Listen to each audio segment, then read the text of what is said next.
Hey, so this Lent we have been thinking about the promises that we make in baptism. And the one for this week is to strive for justice and peace in all the earth. This seems like a very tall order. You know, when we read about wars and policy debates and complicated ways of making the world a better place, it seems like justice and peace, that's the business of governments and people in positions of power, of experts. How can we as individuals make any kind of difference? Well, I want to tell you a story. A few years ago, I was working for a church that met outdoors so that people who were chronically homeless could participate. And we had this tradition that we would always get 24 donuts from Dunkin' Donuts. And after the service, we would share them together. And there was this one woman, I'm going to call her Tanya, and she really liked this one kind of donut, the French cruller, that doughy, twirled kind of dough, very airy, light. This was her favorite donut. And she would always be waiting to see how many French crullers we got that day. It really depended on the store and what they had. Well, one day, I came back and there was only one single lonely French cruller.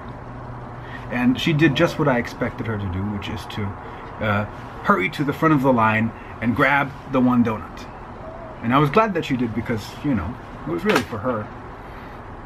But then, before she could stick it in her mouth, she turned towards me and she showed me the donut and she pulled it into two pieces and then she handed one to me.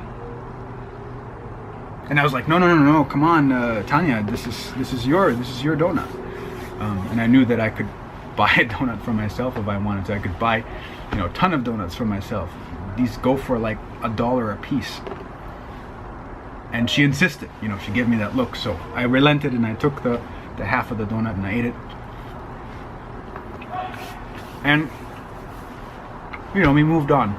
But I've never forgotten that moment. Years have passed, and if I ran into Tanya today, she probably wouldn't recognize me or remember me. And she certainly probably wouldn't remember that moment. It was just a donut, right? But it changed me. Her tearing that donut in half and giving it to me, it felt like communion. It felt like this ordinary thing had become something holy. And I've never been the same. That moment has changed me, and I look differently at the world. It prompted me to think about what I wanted to do with my life. I think it's one of the key moments that inspired me to become a pastor. I'm telling you this story because I want you to know that your life matters and your choices matter.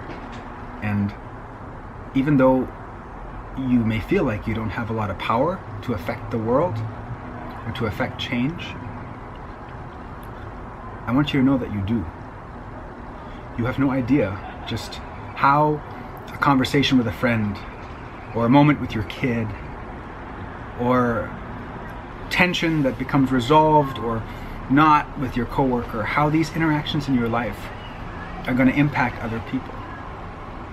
Your words, your presence is full of power. Don't underestimate that. Enter into it. See it as part of your calling. And I also want you to know that this thing that Tanya did, taking what she had, breaking it open and sharing it, this is something we can all do. And if a little donut costing like $1 could make such a difference in a person's life, imagine what the resources that you have could do. So, what do you have? What financial, what other resources, what talents, what gifts, what passions, what thoughts, what relationships could you take, break open as it were, and share with the world? May you be a blessing to the world. as I know God has intended for you. My name is Robin. I'm your pastor. I love you, and I hope to see you soon.